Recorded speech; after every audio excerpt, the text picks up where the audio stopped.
இன்னைக்கு நம்ம என்ன பார்க்க போகிறோம் அப்படின்னா ஒரு ஃபுட்டிங்கில்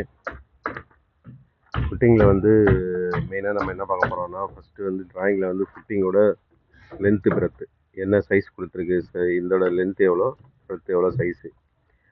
அடுத்தது காலத்தோட டீட்டெயில், காலத்தில் என்ன ஸ்டீல் கொடுத்துருக்காங்க அப்படின்றது காலத்தோட டீட்டெயில். அதுக்கப்புறம் வந்து ஃபுட்டிங்கில் ஸ்டீல் என்ன கொடுத்துருக்காங்கன்னா ஃபுட்டிங்கோட டீட்டெயில். அப்புறம் வந்து காலத்தோட டீட்டெயில் பார்க்குறோம். ஸோ அதில் எவ்வளோ ஸ்டீலு பார்த்தீங்கன்னா 8 ஸ்டீலு, 4 லெக்கு ஸ்டீரப் கொடுத்துருக்காங்க. இதில் வந்து கீழே பார்த்தீங்கன்னா 12 mm 15 ஸ்பேசிங்கில் கொடுத்துருக்காங்க.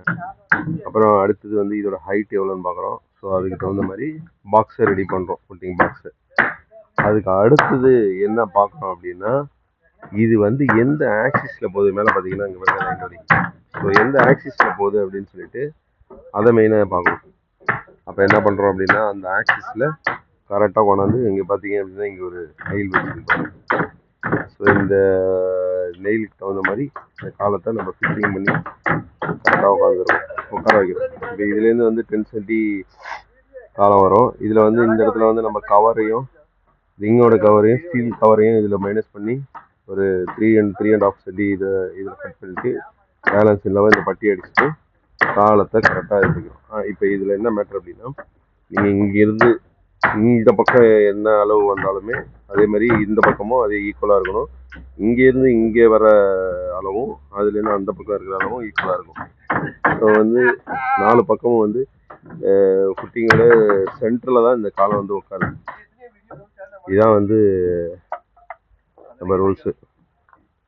வேறு என்ன இருக்குது இப்போ பார்த்தோன்னா நம்ம இதை வச்சு கூட சப்போஸ் கண்டுபிடிக்கலாம். இதில் சப்போஸ் மிஸ்டேக் எப்படி வருது அப்படின்ட்டு பார்த்தீங்கன்னா 1 2 3 4 5 ஸ்டீல் இந்தாண்டி இருக்குது. அந்த பக்கம் பாருங்கள் 1 2 3 4 5 ஸ்டீல்.